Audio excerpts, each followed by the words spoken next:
The tree's cool too, but if we leave, Middle-earth is boned. Like, we need these rings, even if just temporarily, just to fight Sauron, even though these rings might be helping Sauron. Like, it's like this, it's a circle. It's like a ring. Oh my god! Ah! Because that is who Celebrimbor is. He is this romantic, drinking wine from the first age, full of art and everything. So you know what? How you're gonna show it? You're gonna show him rolling on a sunset sea of clouds, coming in like, oh, I am from the Valar. Look at me. Ah! You cannot face Sauron alone. It is said once the deceiver obtains a mind, he has the ability to sculpt their very thoughts, to deceive not only their mind, but their eyes and ears, to alter their very reality. You've already been affected once.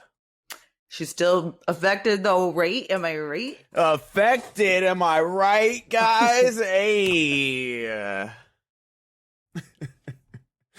Celebrimbor is over there getting affected right now. Oh my. He's so turned on that it's palpable. They don't need the fire for the forge because he's burning so hot. In his pants. I really think they're playing Celebrimbor just spot on. They're really enriching that character in such an amazing way. They're not making him. I love the way they're playing Celebrimbor because they're not making him dumb.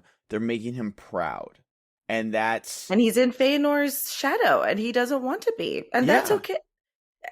Here's what I realized. So I finally watched the 3rd episode. Welcome back, everybody. I'm Jessica. This is Ben. We're Podcast of the Rings. We are talking about Rings of Power episode by episode, and today we're on episode 2.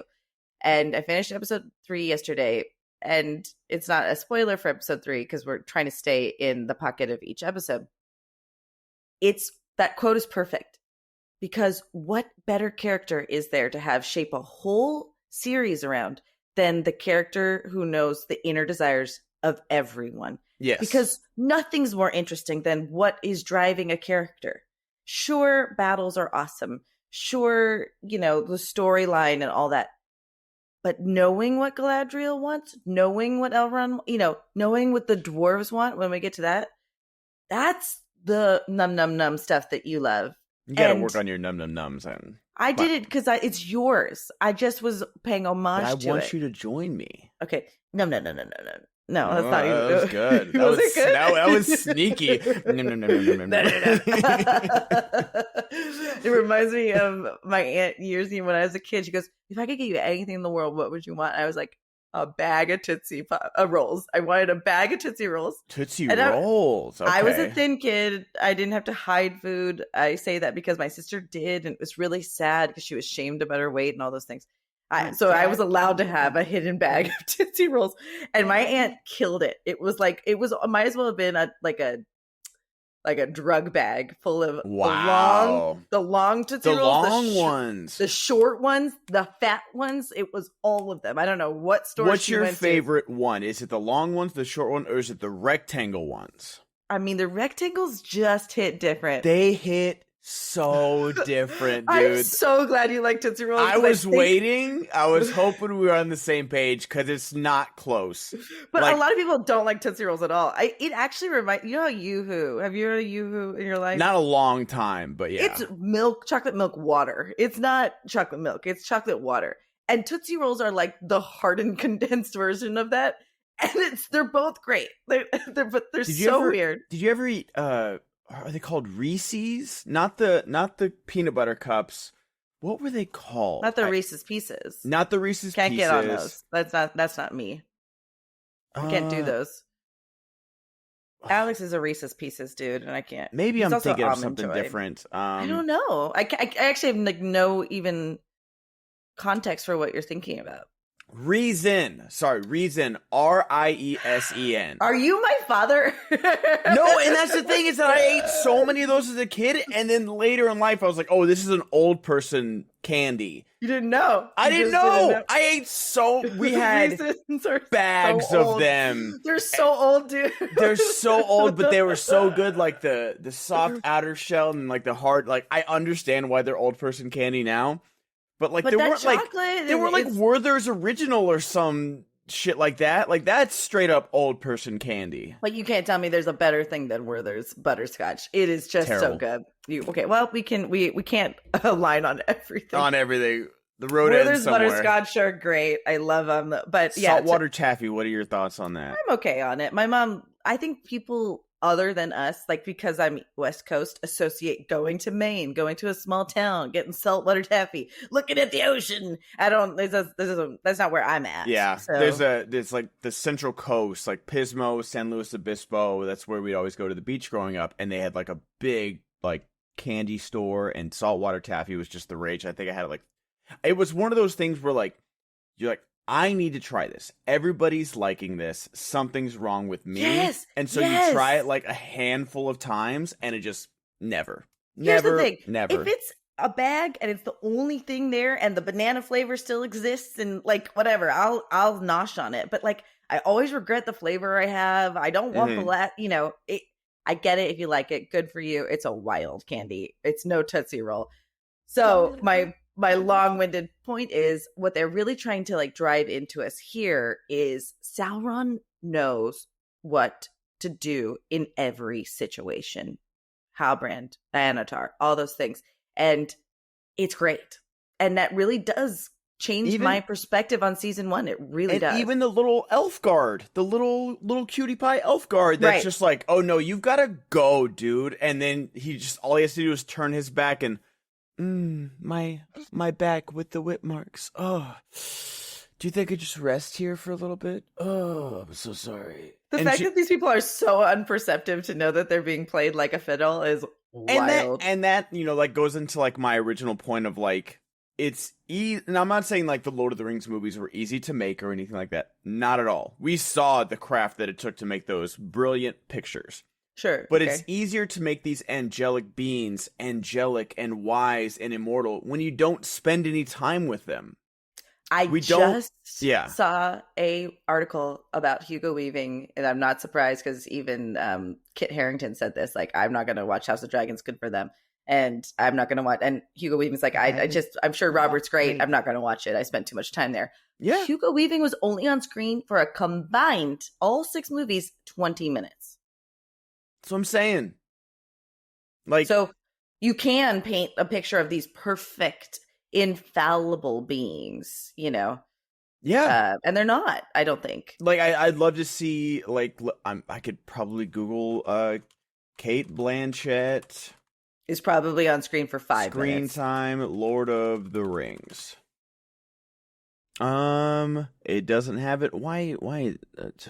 I'd venture to say less than 7 minutes. Yeah, I'm sure. And it's probably close to 20 with the Hobbit movies. But again, it's like Elrond and Galadriel are 2 of the only characters that are in all 6 like Peter Jackson movies, and 20 minutes.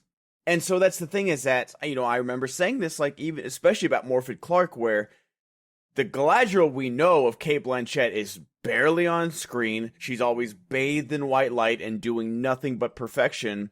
So when you have a character that's going through changes, learning and growing, trials and tribulations, it's gonna be different, and it might not rub you the right way off the first run through. And let's not forget, like, the Elrond we know, also the movie Elrond, doesn't want Arwen to marry. I know him. We're boys. Going on the Grey Havens later. I did see that was something that I think Brad Gren said also, that like, why does Grey Havens look like there's like a little shack when it's like the oldest settlement in Middle Earth, and it's just like, look at this little hole in the wall. This incognito, dog. They're just chilling. I think Círdan is a simple man who doesn't need much. He is. A simple elf, I should say. What if when he goes out on the boat to destroy the rings, he's in like one of those like Miami speedboats? He's in the equivalent of that, in the Jeff Bezos super yacht or something. Oh my god, yeah, maybe that's it. That was one of those moments, and I know this goes back to the last episode where he's at the crag, that's this opening where like reaches to the core of the earth is what we're supposed to understand, and his intention is to destroy the rings.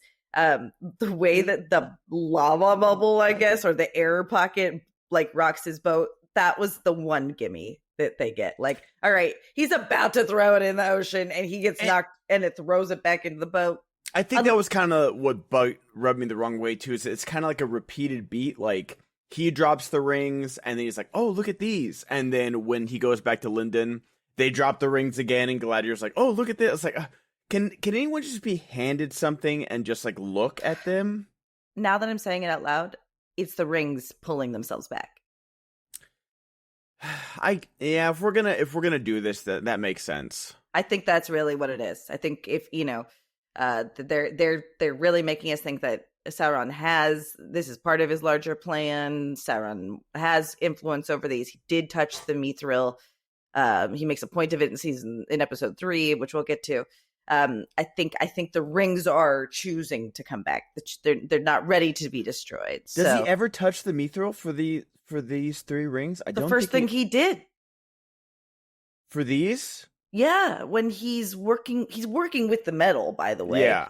And doesn't he pick it up on the anvil when he first meets Celebrimbor? Where Celebrimbor is like, "My, you've healed quickly," and he's like, "Well, what is that?" And like he's learning about mithril for the first time. I may be misremembering this, but I believe if he touched it for sure. Got. But if you guys have a screenshot, let me know. Yes. He wasn't part of the final forging process when she took, and it very well may be that the Valar metals are what saves them at the end, because she uses the dagger from her brothers, the metal from her daggers. Yeah, that might be it. Yeah. So it could be that might be the conceit. Did we see? It was in this episode that Círdan is shaving himself with a seashell. Yeah. What a badass dude! Like that's not even supposed to be a badass thing, but Ben Daniels' face is just like that. It is supposed to be a badass thing because canonically, Círdan is the only elf with a beard. And so people who are watching this and know too much may be screaming at the table at the TV and going, he's supposed to have a beard, not shave it. But I think what they're doing is showing us he's capable of growing one, so that later if he starts becoming 5 o'clock Shadow Boy, we know why. We couldn't handle 5 o'clock Shadow Círdan right now. I'm just going to be honest with you. Like the world is not ready. For as reliably straight as you are, Ben, you are the perfect amount of I just know a handsome man when I see it. And that's the kind of guy I want to hang out with. Is someone who can go, rock hard. And also, like, we spent all of like our review of season 1 being like, oh, he's not Peter Jackson hot. Ben Daniels is Peter Jackson hot. Like, would you have recast Ben Daniels as Gil-galad if given the chance? It's so tough because he comes in like such a bolt of lightning this season. Yeah. And I feel like the actor for Gil-galad, Abraham Lincoln Vampire Hunter, he's got like that pompousness to him. And I'm sure Ben Daniels. Ben Walker, right, is his name. Yeah. I think like, I'm sure that actor, he's an actor, he can get that in him. But I just like his gentleness. Like even in this episode particularly, where we know, because we have the gift of foresight, that Elrond is in the right here. But we understand they do a great job. And even, the conversation that I pulled the quote from with Galadriel and Gil-galad, like they know something's wrong, like with the rings. Like they know something is up. Yes, it saved the tree. Yes, the elves are still in Middle-earth because they need to be. And that's another good reason where Gil-galad's like, okay, yeah, the tree's cool too, but if we leave, Middle-earth is boned. Like, we need these rings, even if just temporarily, just to fight Sauron, even though these rings might be helping Sauron. Like, it's like this, it's a circle. It's like a ring. Oh my god! Ah! Someone give him a raise. This is why we do the show, people. Jesus Christ. But I love how Gil-galad with his stern, like, give me the rings, Elrond, like, kind of ordering him to.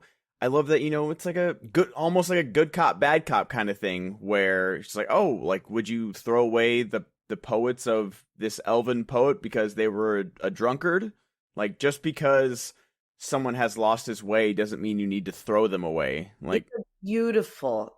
You really do get the sense that this guy, this elf, has been around and has just full circle gotten to peace, right? yes. Like, again, if you're just joining us, Ben and I know very little about like pre Lord of the Rings, Middle Earth, just because we just can't keep it all in our brains. That's not how our brains work.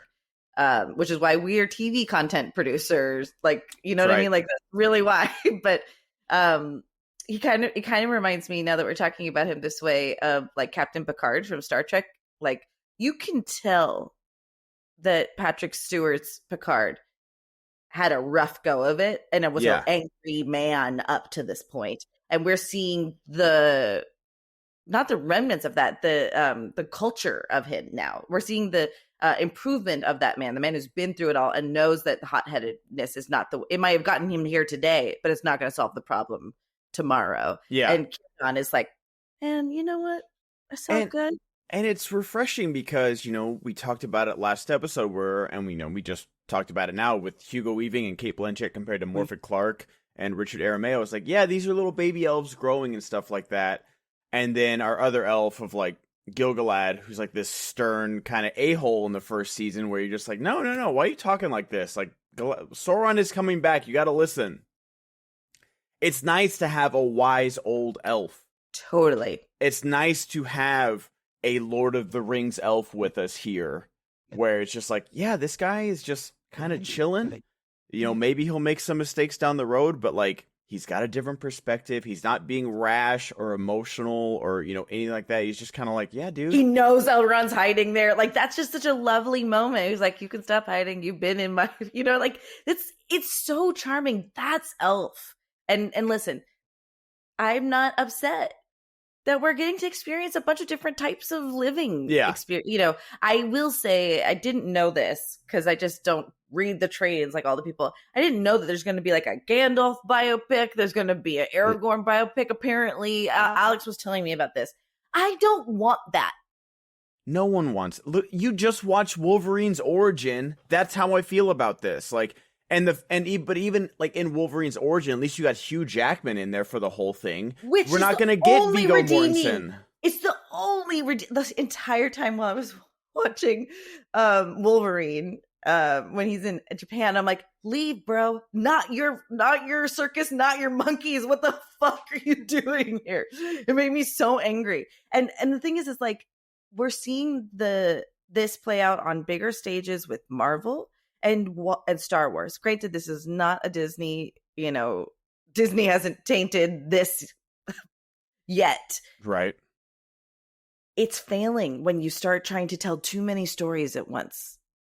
Right. And it's, I don't know, because it is, here I am talking about like, oh, this is my Lord of the Rings elf. Like, I love the touch of the familiar, of like things that I know, things that I can relate to, things that I fell in love with. Sure. But I'm also enjoying Rings of Power and the new angles they're telling. Like, even if I was like a diehard reader of the Silmarillion, like I would have the presence of mind to be like, oh, well, this is a different story. They legally could not get the rights to tell that story. So they've got to do some workarounds. They got to do some revisionist history. And here we are. And I can understand someone going, well, then why are you making it? Right. I can understand that. I understand that too. But when it comes to like Star Wars, it feels like that fandom, it feels like they don't know what they want to begin with, because everyone grew up with obviously the original trilogy. Right. And then the prequels came out. And I'm sorry, everybody hated the fucking prequels. Even as a kid, like I don't remember that. I remember just like everyone being into it, but people wanted to like it. Yeah, but they were not well-made movies, and we didn't expect trade talks and Federation blockades and 900 Senate meetings and all these things. And it was like, like I said about Bohemian Rhapsody, the movie ends with Duel of the Fates, and you're like, whoa. Okay, right. There we go. Totally. And you walk out of the theater feeling good. Totally. But now, if it doesn't involve the Skywalkers, if it doesn't have, X-Wings, Death Star, lightsabers, everything we know, we just saw with the Acolyte, if they try and do anything different, immediately rejected, immediately called woke, DEI, whatever trigger word, buzzword you want to use now that gets you clicks. And I feel like that's where this show is, where it's trying to do something different, or just trying to tell a story, but they can't help themselves of but they want to see Aragorn, they want to see Gandalf, we got to do that, and it's you don't, because you're just, fans are just they're not ever going to be happy no matter what you do. Trying to appease the right-wing grifters is never going to go your way. We've seen it. We saw them try it with Rise of Skywalker, and they hated that too. The proof is in the pudding. I mean, and I will say this just for equilibrium, trying to also what's the word you use? Appease. I can't say appease. Jesus, appease. The ultra liberals also is a failing battle. I think you just have to try to tell a good story with the best actors available, and then you take a look at your biases and say, am I the right person to tell this story? You know what I mean? That's all I think everyone's just trying to get to, is this healthy middle ground of let's just tell good stories and be fucking kind people. What do you think why is this working for us right now, when we had easy criticisms about season 1? Why is episode 2 and all these things so good? And I know we're kind of supposed to go episode beat by beat here on this episode, and we will. I've got the recap right here, because there are definitely this is the moment that I talked about last season, where I'm you could have had something right there and you skipped it for some reason. It was very weird. But it's the dialogue for me. I think the dialogue is much more driving. It's not meandering. We're not just talking in Middle Earth speech to talk about, it sounds like actual people talking, not everyone makes fun of M. Night. I just watched Trap. Everyone makes fun of M. Night Shyamalan. Hey, did you know this whole concert's a trap and we're here for a serial killer? Don't tell anybody. It's I understand it sounds bad. I love Trap. I thought it was really fun. Is that what the concept is? I've been dying to know what the concept was. No, you have to watch it. It actually interested me. We should do a Patreon episode about Trap once you watch it, because I want to talk about it so bad. But you just have to accept this is how people talk, and it's okay. But there's nothing sounded unnatural in Lord of the Rings. It doesn't. No, you bought it. And this sounds more natural. This whole Gil-galad, I watched this scene to get the quote again. I'm oh my god, they're cooking right now, right here. Just Gil-galad's just in the pot, just just there's that gif of that guy making the ramen, just whipping that shit, man. And he was, and I love it where you want Galadriel to go face Sauron, and then Gil-galad's you don't understand Sauron. You were I know that's not Galadriel history, but you were a soldier. I was seeing the big picture. I know who this motherfucker is. If you're saying he's back, I am believing you. But now you have to realize you are compromised. You are in too deep. Your emotions are clouded. Your judgment is clouded. You think you'll know when you're 2-3 cities away. When you meet this guy face to face and you just called him Halbrand again, you're fucking up. You gotta do this. Wow. That's a really good point, that maybe Gil-galad did have good cause to think that Sauron was, I mean, I still think it was a mistake to think that Galadriel was causing the blight on the fucking tree. That was just real silly.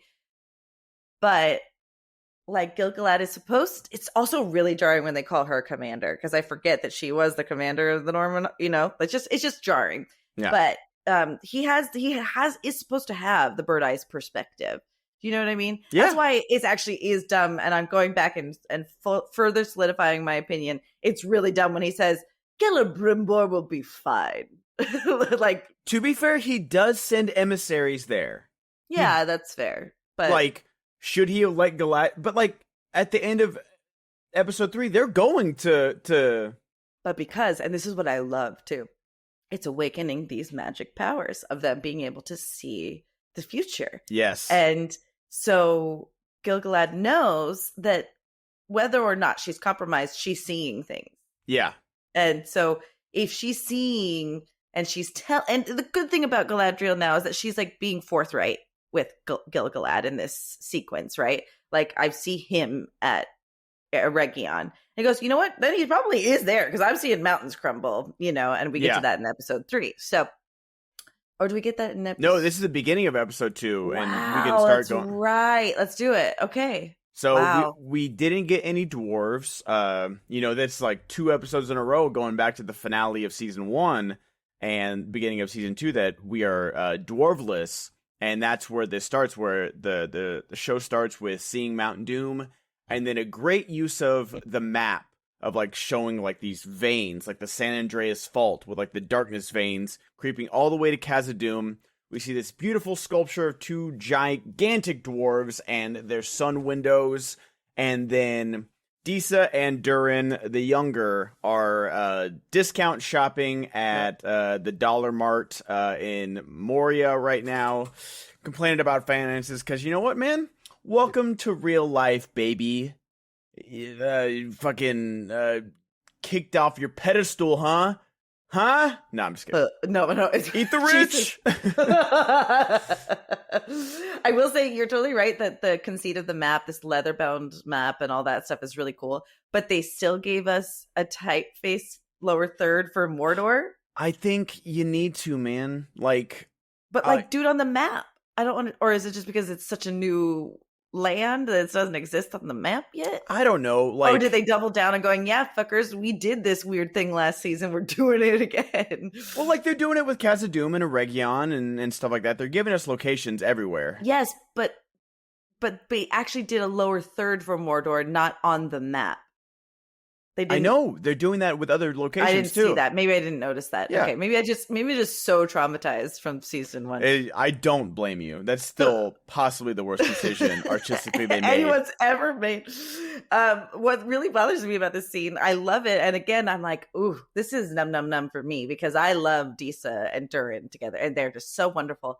But why are they having this conversation out in the middle of like the public? And everyone's like, that's the prince. What's happening here? There's a lot of like public conversations that shouldn't happen. Like, we don't get it till next episode, but like the Pharazôn dinner conversation. I'm just like, y'all are out at a bar conspiring against the crown right now. And even someone does overhear them and confronts them. Like, and Belandil's awesome in that moment. But like, give us like them trying to like, not here or whatever, and then blow out, right? Yeah. And then it could be cool that maybe Durin getting upset is what crashed the boulder or something like that. It's just a little, so you're asking me to suspend my disbelief just a little too much with these like no social awareness situations. Yeah.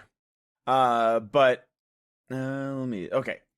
And all the sun goes out during this earthquake, and I guess that Disa and 2 other dwarves have like this power to sing to the mountain, and I thought it was like a ceremonial thing in season 2 or season 1, where the mithril mine collapses and Elrond hears them singing, and she says like, oh, it's like a chant song to like bring them back, and they do. And I was like, oh, okay, like, it's a ceremonial thing, like plenty of cultures have. Basically them praying to the mountain. No, they have like actual magical powers that can lift stone.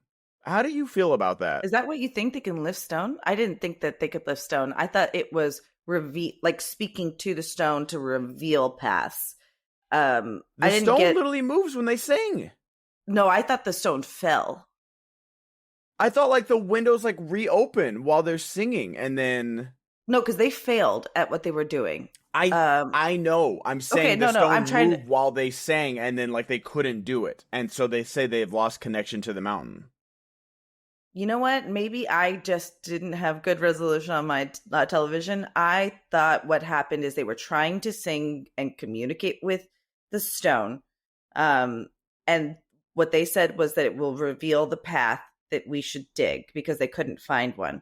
And the connection was broken because whatever they did caused the rock to fall again, or like it broke that connection.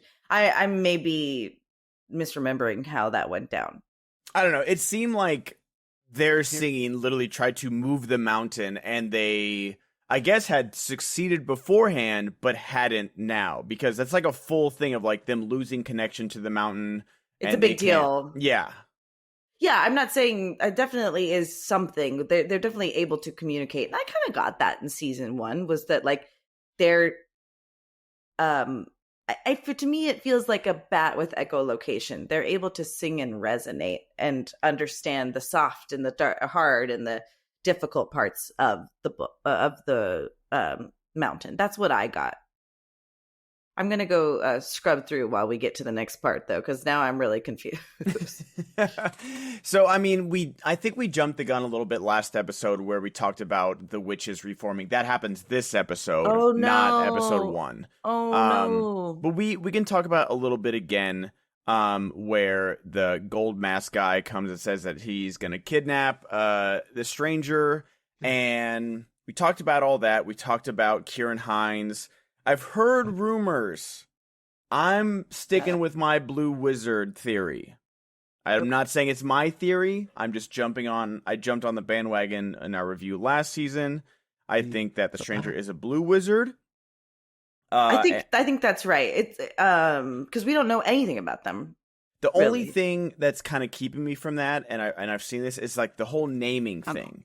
And I watched Nerd of the Rings review of this, that one of the names that Nori tries to give the stranger, I can't think. It starts with an F, but it's Fatty Bulger's name. It's like his actual name, not his name is not Fatty. But like I was like, oh, that's a nice little Easter egg. Sure. Because who is that? Fatty Bulger? I don't remember. Is he the other friend? He's he's the fifth Hobbit who stays and pretends to be Frodo in the Shire. That's right. Yeah. Like the MVP, while the Nazgul are like around the Shire hunting down Frodo. He's like, yeah, I'll pretend to be you while you guys sneak off to, Yes. Bree. The real hero of the story. Okay, so I just re-scrubbed that scene. The water kind of moves. I think they're like shifting the rock for sure. Like they're definitely affecting like the airwaves in the world. But the where the one remaining sun shaft was, the rock just falls onto it. Yeah, so they're moving the rock. But there wasn't any sun shafts, right? There was one left. There was one left? They destroyed the last one. This might just be a classic Ben Jess bungle. No. Okay. So... we did get the wizard in this one, which is fine. It's like it is tough to like when you watch these episodes. I should have just watched them just for each one of these, but I was like, I don't want to get spoiled. But sure. Like once we get into the week by week, it's going to be impossible to do this again. But I will say, I just want to talk about, like we said, the horror element. When she sees Celebrimbor in the forest with the gravestones. Yes. It is horrific. Yeah, they are not holding back with, like, the violent imagery in this show. I mean, like with the reindeer and, like, the knife against the eye with the big orc. I was gonna say besides that Southland attack, with like the knife in the eye, and then when they're the cow ichor though with the udder, that's pretty bad. You. That's just you. That was fucking foul. That was just you, Jessica. No, that was absolutely upsetting. When we went to go that watch, was 5 seconds of the first episode of the show that they showed over and over again in the recaps. It was episode 9 recap. Me. I'm trying to drink the rest of my disgusting coffee right now. I would laugh so hard if, like, before this season finale of like, or series finale, like the last alliance battle is happening, and then suddenly just like, man, cow udder. Do you remember this, guys? It's too much. Go all the way back to the beginning.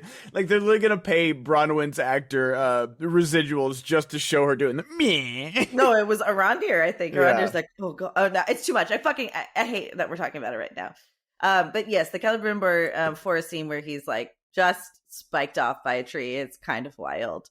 Good dream sequence. I hate that it's happening like in the middle of like a battle plan. Like I wish I'm okay with the waking up screaming cliche. Just do that instead of like she's standing completely gone. Yeah, like she's just completely zoned out. Especially because like we're rooting for Galadriel, so we want her to be like capable and competent.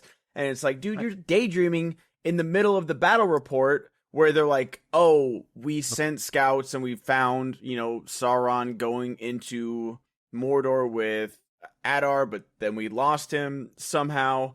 I love a good cutaway of like, oh yeah, don't worry, the messenger should be getting to Eregion now. Oh, we were waiting Cut for to it. Corpses, like flies buzzing. Now, do you think those are the barrel whites that we're gonna see the Avengers circle knife twirl fight later on? Like when Elrond's party gets there, do you think they were killed by the barrel whites? I don't think so. I did not get that vibe. That's okay. Well, then we'll put money on it. I actually think a couple of doubloons there, eh? Doubloons? Doubloons. It's one of my nicknames for him. I actually think she can't control when she's getting these visions, so it happens to her in the middle of this. That's fair. Yeah, I think she's just waking up to these latent abilities. So while I was like, girl, get your shit together. You're in the middle of a fucking battle plan. She may not be able to control it, is what's happening. That's a really good point, and you're probably right, where she's like wearing this ring, and like Gil-galad says like, yeah, I've got the gift of foresight, but now it's like enhanced. She didn't have that before this ring, so she's like just getting these visions left and right and can't control them. So yeah, no, you're probably right. I stand corrected. No, I mean, we're also like, my difficulty with this stuff is like, what's going to be true? What do the showrunners want us to believe is true? Like there was a suspension of disbelief that Mithril actually healed the elves.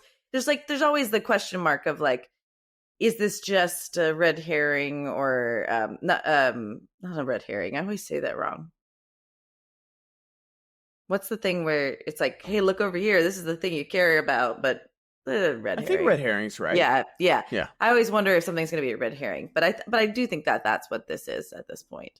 I think so too. I'm just wondering, and it's like, it seems like this season's going to be about the dwarves. So let's say next season's going to be about the 9 rings of men.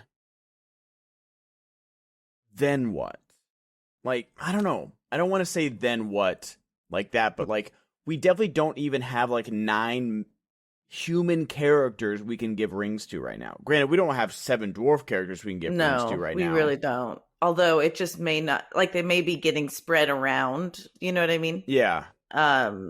So that could be, I think what we're going to see are the couple of people that are going to be tempted the most by having these things. Because we've already seen this, like a cut from the trailer where Durin the Younger tells Dad, take off the ring, so I think we're just going to see how that impacts Durin the Second. So, for sure. And so we're just we probably have already met the human that's going to get the ring that we're supposed to follow, and how that, I know that maybe not, I don't know, but the human rings get made this year. They do? This season. I believe that's right. I think. Oh yeah, there is that gif of like him dropping all the rings in the fire when he's all bloodied and everything. Yeah. I don't want baby Celebrimbor. I'm not looking for They're it. doing a good job of like, last season we kept asking like, who am I rooting for? And they're doing a good job of rectifying that. They're really attaching us to these characters. You're so right. I like the writing is so, I can't understate how much better the writing is this season. I know, like I've seen reviews from friends, from other creators that like, it's still real slow. And you know what? not much has happened. And even in this, is this scene where, or is it the next episode where he's mining? I think it's this. No, it's this episode, because he's like, we still see him in duress, like, you know, living the real life, and they make fun of him not having calluses. And this is the thing where, you know, he's like, touch me again and I'll show you like the meaning of calluses or something like that. And the guy pushes him over, and then we just cut to him like eating alone, and he's got like some bruises. I'm like, give us a bar fight. Just give us a bar fight. Show us that like this man is a badass. You know, like there's like 4 other dwarves there. So you know what? He knocks out 3 of them, and then just like every other fight, like, oh, they all gang up on him and he loses the fight or something. But like this, it was like such a main complaint of like, you know what? People want a little bit of action. Give us a little dwarf bar fight. That's like, I'm not asking for Battle of the Bastards or them fighting the Balrog right now, but a little scuffle, a little Donnybrook. And you know what? This is even a missed moment now that you're saying this, where Valandil could have like pushed Farazan's son a little bit in episode 3. Like, give us a little bit of tension, because you're to your 100% credit, that cut when he's just at the table is jarring.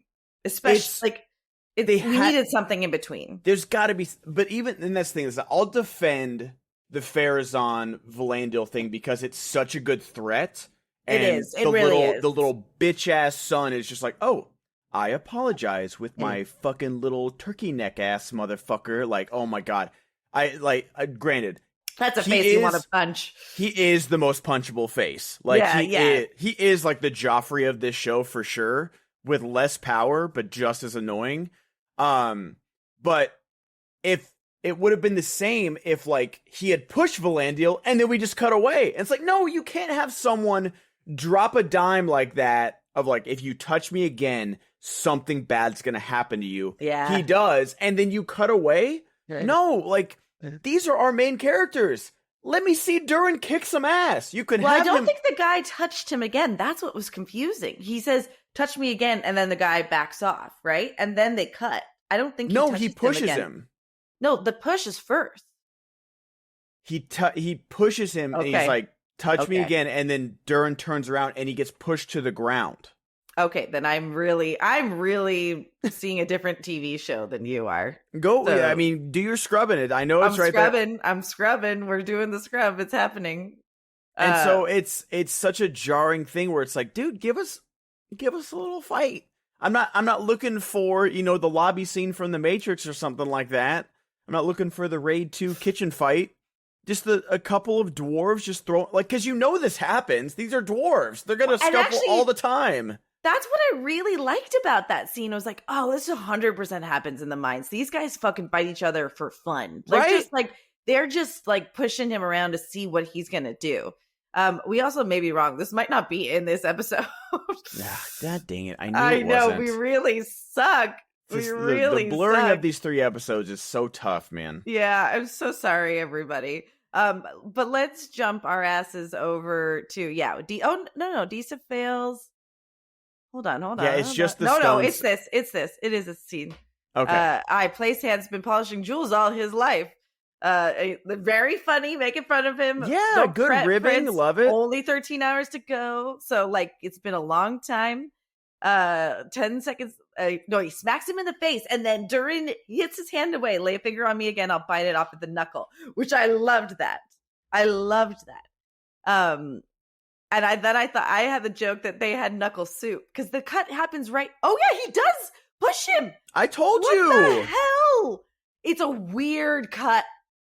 It's weird. It's so weird. Either let us watch him sit down and take it, or he gets pushed and then you see him pick up his axe again, or his pickaxe, and just like get back to work or something. Yeah. Or you have him fight. Yeah. Yeah, it's a missing moment for sure. But now let's go back to Run. And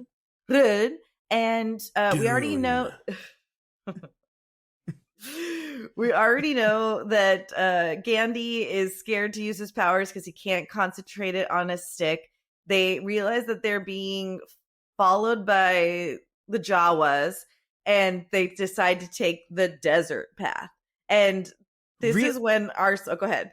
No, go ahead. Arsenal Roy 2K gave us like his quick thoughts about these and said, why the fuck are these bug biters being dragged by the stranger in the desert? Why does, like, when he passes out, why is he dragging them? Why aren't they walking? I don't know. It's really they are weird. Kids. Like, you forget, like, they're children. They could, which means that they should have more stamina, bro. They should be fucking carrying. Have you ever been to Disneyland? By like 11 o'clock, the kids are knocked out in the stroller. Those are young adults enough to feel really guilty about making this guy carry their asses. No, you told me how immature Frodo was in Hobbit years. They are much younger than Frodo. Then they shouldn't be traveling together. That's totally danger. Fair. That's totally fair. Absolutely. They almost killed that man. They almost killed him. He almost became Gandalf the Brown. So this is how Gandalf the Grey happens, because they almost killed him. Yeah, they stress him out so bad all his hair turns gray. So they get to a well, because Poppy fucking sees a well. There's a staff there, which is great. And the Jawas catch up with them. I do think this is really good writing, though. It's like, this is where the whole name thing comes in, where they're trying to name him. And I think this is like, I don't want to say they're playing up too much. Like, I'm okay with this because we don't have the who is Sauron anymore. It could be any of like the 4 storylines going on. We're just like, oh, is this guy Gandalf now? Is it Gandalf? Is it Saruman? Is it a blue wizard? We don't know. But I think this is the only thing kind of holding up the Gandalf theory is the name thing. Where it's where it's like, oh, a name, like, you don't choose a name, like, you just know when you hear it or something like that. God, I love that this man can talk. He's such a good actor, and he's got like such a great voice. I'm just like, I understand it's a story, but having you on fucking mute all last season sucked. Like, but he's such a good actor. I love everything he's got to say, but they do almost like, why couldn't he even spoken in riddles, right? Like, just like been like, blah, blah, blah, blah, blah, blah. And there was like, what the fuck are you talking about, bro? Yeah. But I love it's like, let's not take, like, by day 1 we'll be out of water, by day 2 we'll be dead. Let's not take that route. I love how he says that. It's so great. It's so Gandalf, man. I can't imagine. It really is. And then I love how it's a great foreshadowing of, like, not even like a Chekhov's gun or anything like that, but it's just like, let's really not take this route. And then they realize they're being followed. It's like, oh, well, we have to. Like, it shows you in like one line of dialogue how terrible this route is going to be and how hard it is going to be for them. And that's why they have to take it. And really great stuff of just like the well. And like good tension building with like why is there a bell on a well? It's an alarm. It's an alarm. Yeah. It's so good. It's like basically a trap built by the Jawas to be like, if anyone gets water from this place, we're going to fucking know. It was such good tension building, because then as the rope comes even higher, yeah, like faster and faster and faster. Fuck. And then the stranger like picks up the staff, slams it. They need to give him some bigger staffs. He's got little baby staffs both time he's used them, and like they're really small in his hand. Well, it's not a staff. That's just it. It's, I know, just it's like ill-fitting. Well, yeah, because it's not the right one, and that's what you kind of get in the dream sequence in episode 1, where it's like you can't quite get the vision of it, but it does kind of look like what you think he saw. Yeah. And that's why. So he conjures this fucking badass tornado. Isn't that sequence? That was like the first time I went, where's Glenn Powell when you need him? Am I right? What does that mean? He's in Twisters. Oh, I don't know this guy's name. Every time I hear Powell, I think of Colin Powell. I was like, do we need Homeland Security? You've never dated yourself more than Colin Powell, Jessica. Is this 2002? I'm just saying that was a big name in the news at that time. 20 years ago, Jessica.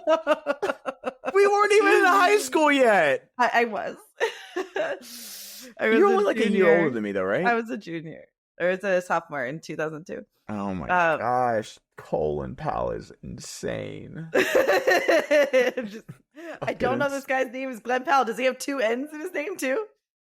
He does. Yeah, fuck that guy. I don't get. He doesn't look as cool as everyone thinks he does. Yes, he does. He Shut looks like the a fuck fucking up. dork. He You're looks like so he's playing wrong. AAA fucking No, you're so wrong. corn Like, baseball. yeah. The fucking Yes. I'm sorry. When you are on a big screen and people are clapping in a white t-shirt because it's raining, then we can fucking talk, Jessica. Again, I am a straight man and I watch Twisters.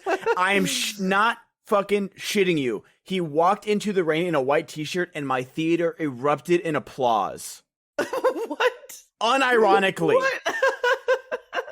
Was like an Elvis Presley That is the moment? power this man has That is over the too people much. right It's now. So dumb. So dumb. Fucking You're get laid. wrong. I'm not wrong. People need to get laid. He's got a weird And you know who wants torso. and you know who wants to lay them? Glenn fucking Powell. No. He's celibate, bro. Let's go. I don't know. Glenn Powell I as know like nothing. Halbrand or Isildur would move mountains. Uh-huh. You know, and we'll get to this next episode. Our Isildur is doing a little bit better than he did last season. Everybody's doing better. It's so everyone leveled crazy. up. Everyone leveled up. They really did. Nori's okay. She's doing some weird shit. Like Someone I talked don't about know. her voice. I think it was Ulrich was like, "Why is her voice so?" I like her dubbing or her ADR does sound off. I don't know what to say. I just think that she's giving a weird performance. She seems a little sleepy. She does. And I can't. She seems off. Something's off. Because like she was. We all hated the Harfoots in season 1, but like we were still rooting for Nori. Like like her big ol' eyes, her like amazing demeanor. Like she did give us like the Frodo I want to go on an adventure vibes. She was like locked in for sure. She was locked in, and she's not. And that like maybe she's just a little jaded. Something's telling me like it feels like she's jaded or something. Yeah. It's hard to explain. And you know what? It might be like, you know, Amanda Stenberg just made like a 10-minute video. The lead of The Acolyte. Okay. And it's just like when you're the lead of the storyline, no one likes. You're gonna hear that feedback, and so I'm sure it was tough. And like we here at Podcast of the Rings don't like the storyline. We have no problem with the actor. But we never blamed the actors. We never blame the actor. We know it's like the writers and the showrunners and the directors, like everyone that like the actors read the script and they do what they're told. And that's what they're supposed to do. Right, totally. Granted, there are things as bad performances, and that's okay. But I've brought up the prequels 1,000 times where there was a lot of Oscar winners in those movies, and they sound real fucking bad. Well, and editing has a lot to do with that too. So, very true. You know. But it can't be easy knowing that every article you read, even of like positive people like us on the show, are just like, the Harfoots. Man, they didn't have the like, the trailer didn't have the Harfoots in it. Thank God we only saw Nori for half a second or something like that. Like, I'm sure it gets to you. I'm sure it's got to get to you because I realize actors can. It's so funny when actors like, like there's that TikToker Caitlyn something where she's like, anytime you hand a celebrity a phone, it's like, oh my God. What's this a phone? Oh, what's a meme? What's a meme? I've never heard it. What? Oh my God, mother? You're calling me mother? That's so crazy. I don't know. It's like, I understand that they can bubble themselves, but somehow actors are living in the fucking 1940s still, where they're just like, electronic mail? Wait, you're saying I can send those? There's not carrier pigeons everywhere? I'm not sending letters by Raven anymore? Like, what the fuck? Jesus Christ. I swear, like, any red carpet or, like, you know, press junket interview, they're like, what? GIF? What? Twitter? God, they're just probably way too aware that they have to be on at every moment. Oh, too. yeah. You know what I mean? Especially now where everyone's got a phone, everyone's got a microphone, like, every single thing. Like, I saw one where it was like Winona Ryder said, oh, I love, you know, seeing the boys grow up on Stranger Things, and Sadie Sink and I can't think of the other, not Millie Bobby Brown. Basically mentioned everybody but Millie Bobby Brown, and everyone's like, oh, she hates her, huh? She hates her. It's like, oh my God, dude, y'all are fucking insane. You can't breathe. Yeah. Alan Tudyk, I was watching him, like, it came across my feed, a interview with him and the cast of Resident Alien, and they literally have to like sidearm Alan, like, to what do you think about that? Like the co-stars, because he's literally out to lunch. He's like, I couldn't give a fuck about this, and I totally love that. They're like, well, yeah, what you agree, right, Alan? And he's like, huh? Oh yeah. To every question. There's a But I line love though. that. No, but I love that because I love that to a he's certain still gonna extent. work. You still gotta sell your shit though. No, but he doesn't. Yes, he does. I'm just saying he doesn't. Oh, he does. Yeah, okay. Well, he should. Okay, he should. I love Alan Tudyk to death, but he doesn't though. Like he was gonna work regardless. Yeah, but I mean, it'd be nice for the other actors in the show for you to sell the work because he's not doing the show by himself. In the moment when it's 6 of the actors and he's in the middle and he's checked out, that's odd. You're totally right. But I was just more saying, like, that's an example of someone who's not like playing the game 100% all the time, and I think that that's kind of okay. I think it's okay to a certain extent, but it's like I know they're a little insufferable at some points, but like if you have Hugh Jackman and Ryan Reynolds playing the fucking game for like 6 months before a movie that you don't need to play the game for, you gotta take at least some example from that. I know that was everywhere, and the internet has borderline made me hate fucking Deadpool and Wolverine. I like the movie, right? But like the weighted antidepressant blanket that the internet has given me for this movie is just like, holy shit, I don't need to hear Like a Prayer every other fucking TikTok. I don't need to see Ryan Reynolds in every commercial. Like, I get it. But you know what? The movie made over $1 billion in like a weekend. So who the fuck am I to say? Yeah, no, that's fair.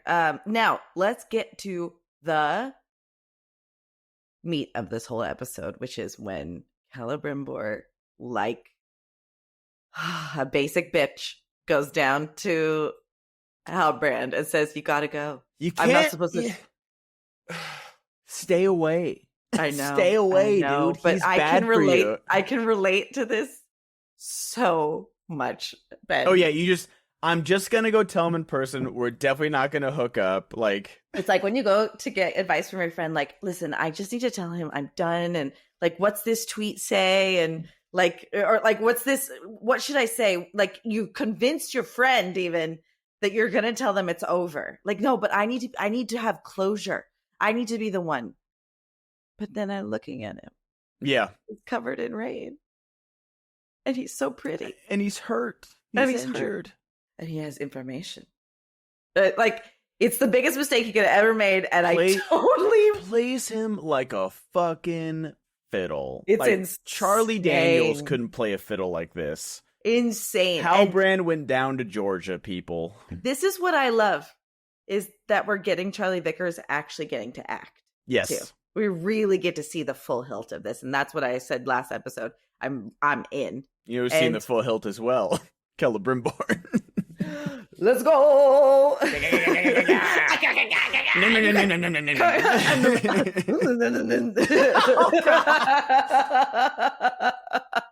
That was too excited. That was too excited right there. You sound like a warg. A chihuahua. Yeah, a chihuahua warg. So he finally gets him up. He feeds him, bathes him, gives him warm shelter by the fire, and he's just playing this note for note. And it's not like Celebrimbor is a dummy. No, Sauron. That's the thing, is that Sauron's letting him lead the conversation. He's like, okay, what are you gonna say? How do I respond to it? He's not like trying to do anything that like. He's like letting Celebrimbor like walk right into it, and it's so well written. It's so good. Where was this last? Like, it almost makes me retroactively angry. Of like, where was this? I don't know. Where was this like scintillating dialogue that I'm hanging on the edge because it's so good. It is just like that scene in the prequels where I'm like, oh no, Anakin's gonna be okay. Oh no, wait. I know this doesn't happen. Right. This is like, oh no, Celebrimbor knows he's bad. Oh wait, no, I know the fucking rings get made. What am I talking about? Yeah, like, totally.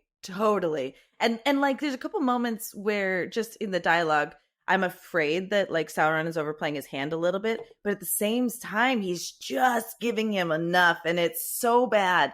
And Halbrand / Sauron is not the good guy, guys. But it's just so good. And you can, I just want Celebrimbor to be proud of his work. Yeah. And he's not getting any news from Lyndon, and he saved them. Isn't that always the case, that they just cast us aside when it's so good. Right. Homeboy, so like, good. just saved the realm. Yeah. Like, the Middle elves. Earth. Middle Earth. Middle Earth. The elves had their bags packed. And his invention kept them here. And he hasn't heard a single thank you. Not nothing. And you know what? That would get to a lot of us. I think that's right. So it works. And then it's a little awkward when Halbrand's like, well, I'm not who you think I am. And, I actually... I unabashedly love how they just dive right into every single Jesus allegory you could ever think of. The man comes in because that is who Celebrimbor is. He is this romantic, drinking wine from the first age, full of art and everything. So you know how you're going to show it?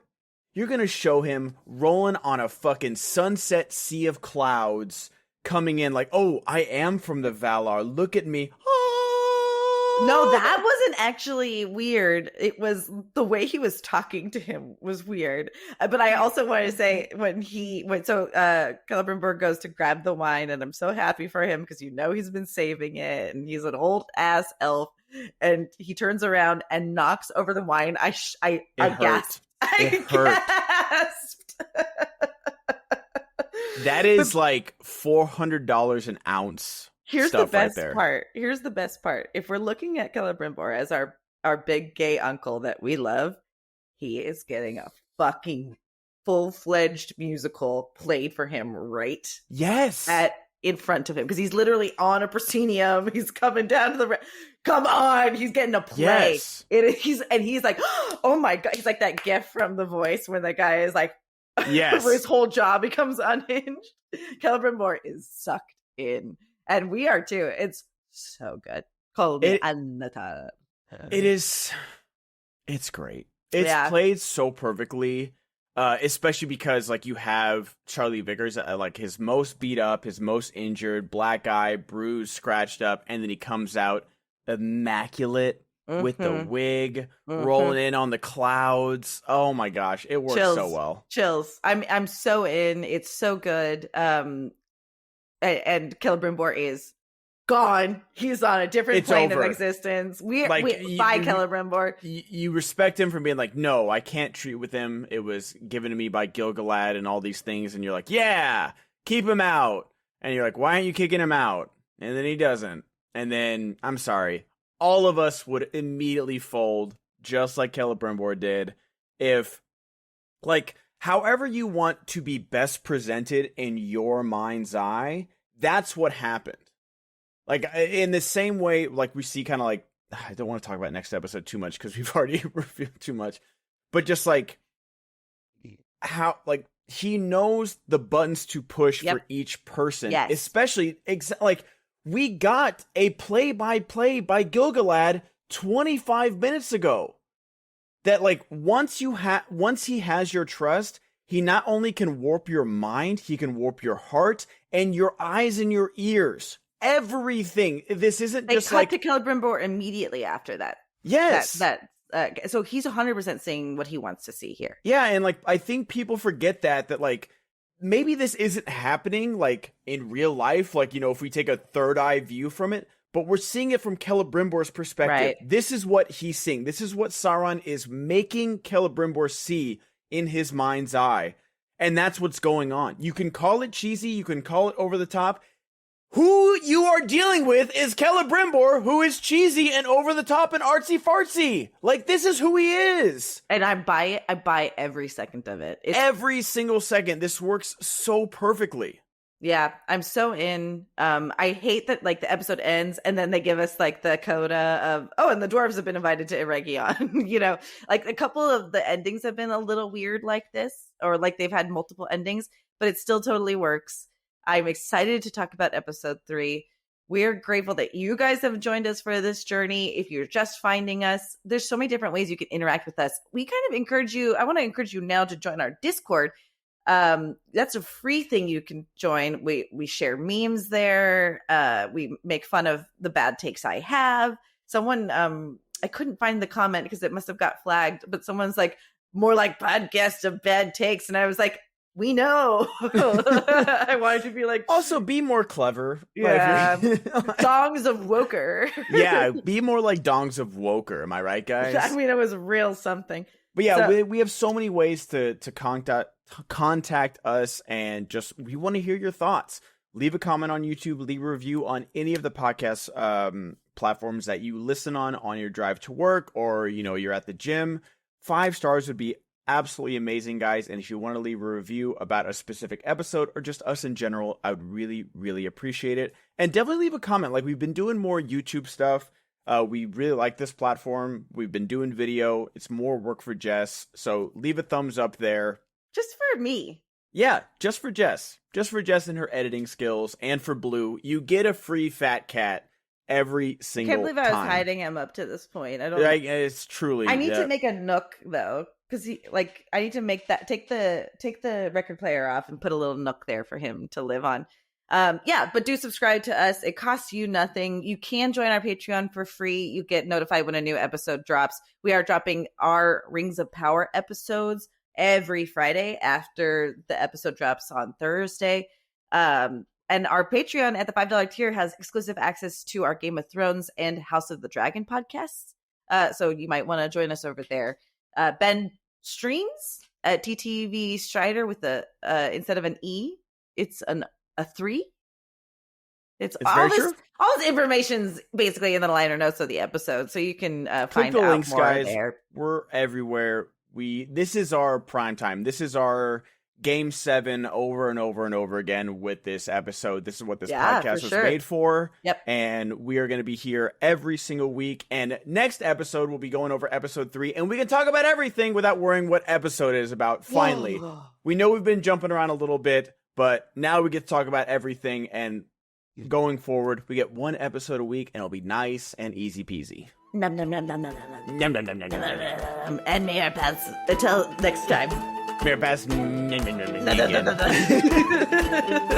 paths.